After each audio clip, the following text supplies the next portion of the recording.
네, 이번 동영상에서는 수천수께의 효사들을 보도록 하겠습니다. 먼저 수천수께의 초유는 다음과 같습니다. 수우교, 리용항, 무구. 교에서 기다린다. 항심을 가지고 대하면 무탈하리라.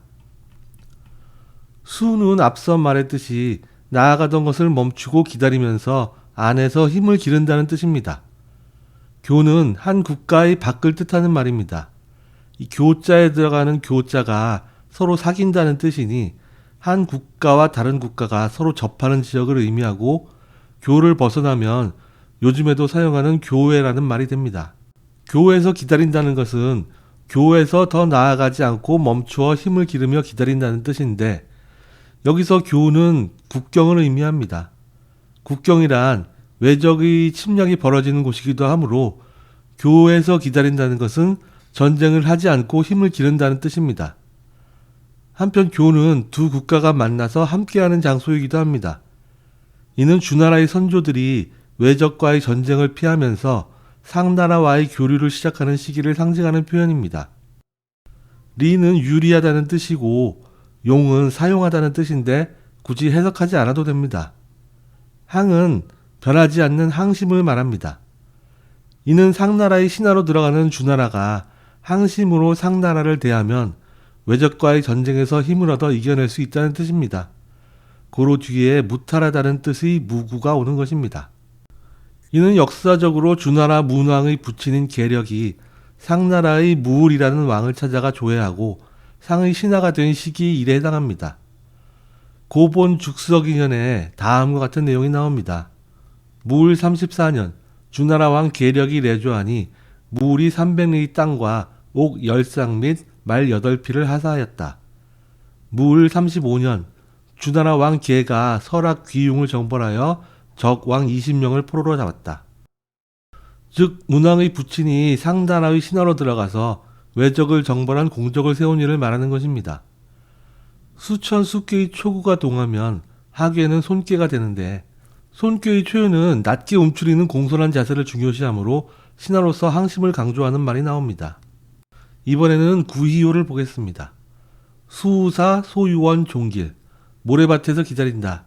약간의 말이 있어도 끝내는 기라리라. 사는 모래의 뜻이고 여기서는 물가에 가까운 모래사장을 뜻합니다. 결국 물에 가깝지만 물이 아직 충분하지는 않은 곳이라는 뜻입니다.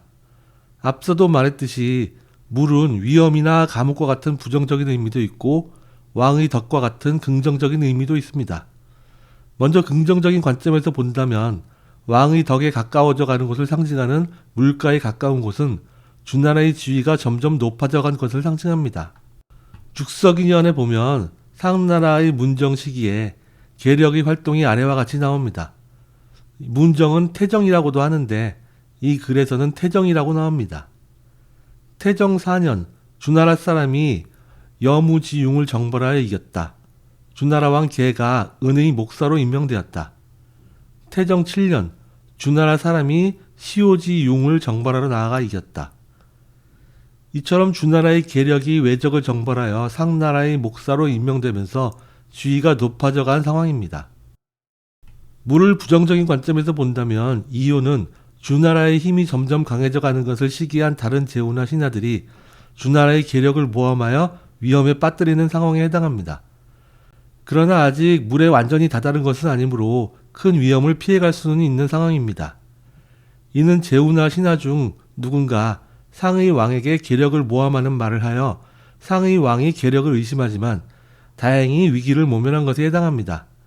그래서 뒤에 이어서 약간의 말이 나오지만 종국엔 길하다고 한 것입니다. 수천 수께의 이호가 동하면 하괴가 리께가 되는데 리께의 이호는 하늘 아래 해처럼 신하가 왕의 아래 높은 자리에 오르는 상이 되고 외적을 몰아내는 상이 되기도 합니다. 고로 주나라의 계력이 외적을 물리치고 높은 지위에 오르는 역사적 배경이 나오고 주변의 모함도 이겨낸 상황이 나오는 것입니다. 이번엔 구삼요를 보겠습니다. 수은이 치구지 진흙탕에서 기다리니 도적이 이르게 된다. 니는 진흙입니다. 이는 앞서 모래밭보다 물이 더 많이 차오른 상황인데 이러한 과한 상황에는 긍정적인 이미지는 별로 없고 왕의 위협이라는 부정적인 이미지가 더 강합니다. 이는 앞서 2호에서 무사히 넘어갔던 주변의 모함이 계속되어 결국 상나라의 왕도 계력을 의심하고 계력을 죽인 사건에 해당하는 효사입니다. 그래서 이어서 치구지, 즉 도적이 이르게 된다고 한 것입니다. 도적이란 앞서 산수몽계나 수레둔계에서처럼 왕이 주변 국가를 침략하는 것을 의미하고, 수천수계에서는 상나라의 왕이 주나라의 왕을 죽인 일에 해당합니다. 수천수계의 3호가 동하면 하괴 건이 퇴괴가 되는데, 퇴괴는 연못과 같이 고인물이 상이므로 진흙탕의 이미지가 나오고, 퇴괴에는 회절이나 손실과 같은 이미지가 있으므로 주나라가 피해를 보는 상황이 나오는 것입니다. 또 상괴의 감은 부정적으로는 도둑의 이미지가 있고, 하괴의 태는 바깥쪽에 구멍이 뚫린 상이므로 도적이 구멍으로 침입하는 상이 나옵니다. 죽서기년에 보면 다음과 같은 대목이 나옵니다. 태정 21년 주나라 사람이 예도지융을 정벌하러 나아가 삼대부를 포로로 잡았다. 문정이 계력을 죽였다. 어떤 이유로 갑자기 문정이 계력을 죽였는지는 나오지 않지만, 나중에 다를 천수송괴를 고려하면 계력을 모함한 누군가가 왕과 그의 사이를 이간질한 것으로 생각이 됩니다. 이번에는 육사요를 보겠습니다. 수우열 출자열, 피해서 기다린다, 옥에서 나아가게 되리라. 혈은 피인데 여기서는 전쟁으로 인한 상처와 패배를 상징합니다. 즉 이는 전쟁에서 패배로 감옥에 들어간 것을 상징합니다. 그래서 뒤에 출자혈이라는 말이 나오는데, 여기서 혈은 구멍의 뜻인데 감옥이나 은둔을 상징합니다. 즉 전쟁에서 패해서 감옥이나 운둔에 들어가지만 곧 나오게 된다는 뜻입니다. 이는 상나라의 왕이 주나라 계력을 죽인 것에 대해 복수하기 위해 주나라 사람이 상을 공격했다가 패하고 주나라의 문왕이 은둔에 들어간 역사적 사건에 해당합니다. 죽서기년에서는 제을 2년에 주나라 사람이 상을 공격했다라고 나옵니다. 일반적으로는 주나라의 문왕이 자신의 부친을 죽인 상나라의 복수를 하려고 상의 제을을 공격했다고 해석하는데, 주역에 반영된 이야기를 바탕으로 보면 그렇지 않은 것으로 보입니다. 죽서기년에서도 주나라 사람이 상을 공격했다고 나오지 구체적으로 문왕이 공격했다는 말은 나오지 않습니다.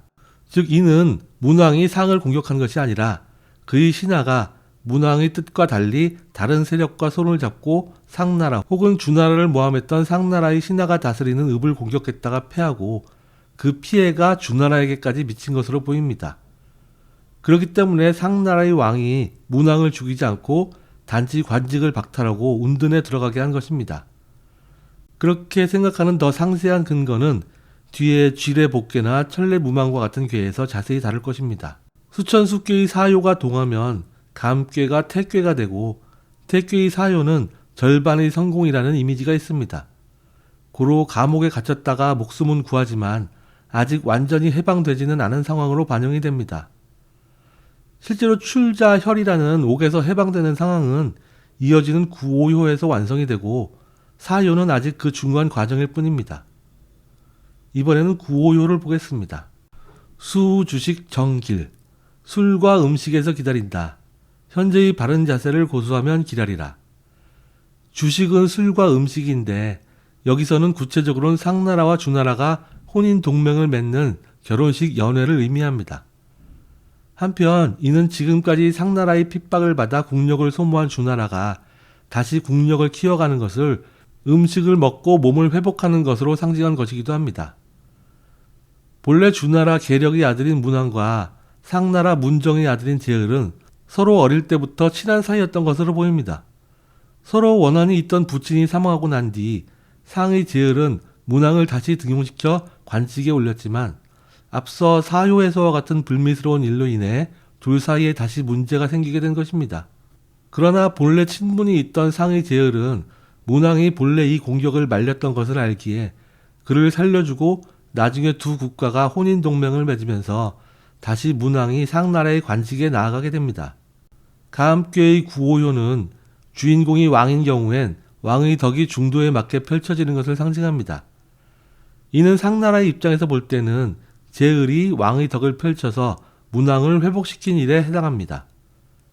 신하의 입장에서 감기의 구호요는 흐르는 물에서 벗어나 잠시 안정된 땅에 올라선 것으로 위험에서 해방된 것을 상징하니, 이는 주나라 문왕이 위험에서 벗어난 상황이고, 앞서 사요에서 나온 출자혈이 완성된 상황입니다.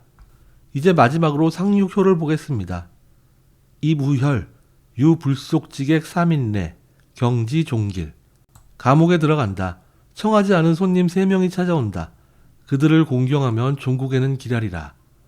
상륙효에선 다시 감옥에 들어가는 이부열이 나오는데, 이는 상나라의 제열이 사망하고 왕위에 오른 주왕이 다시 문왕을 감옥에 가둔 일에 해당합니다. 불속지객이란 청하지 않은 손님인데, 이는 감옥에 갇힌 문왕을 해방시키는 데 도움을 준 3사람을 의미합니다. 그들을 공경으로 대하면 종국에 길할 것이라고 하고 있습니다. 사마천의 사기에 보면 다음과 같은 내용이 나옵니다. 산의생과 괭요는 평소에 여상을 알고 지냈다. 여상은 내가 듣기로 서백은 어질고 또 노인을 잘 봉양한다고 하니 함께 갑시다 라고 하였다. 이에 3사람은 서백을 위해 여인과 기이한 보물을 구해 주왕에게 바쳐 서백을 해방시키도록 하였다. 여기서 서백이 바로 문왕이고 여상은 강태공입니다. 결국 효사에서 말한 3인의 3사람은 산의생 괭요와 강태공을 말하는 것이고, 상륙효는 이들이 힘을 써서 주왕이 문왕을 풀어준 일을 말하는 것입니다. 상괴감의 마지막 효는 주인공이 왕인 경우 왕의 욕심이 지나쳐서 물이 범람하는 위험에 처하는 상이 기본인데, 지금은 주인공인 문왕이 아직은 왕이 아니라 상나라의 신하이므로 다행히 도움을 받을 수 있는 상황이 나오기도 합니다. 상괴의 감이 동하면 상괴가 손괴가 되는데, 손괴는 상괴에 오면 아래의 하괴를 억눌렀다가 풀어주는 상이 위주입니다. 억눌렀다가 풀어주니 하괴의 건이 위로 올라올 수 있게 됩니다. 즉 건의 양요 3개가 바로 3사람의 임무를 의미하게 됩니다. 이상으로 수천수께의 효사 해석을 마치겠습니다.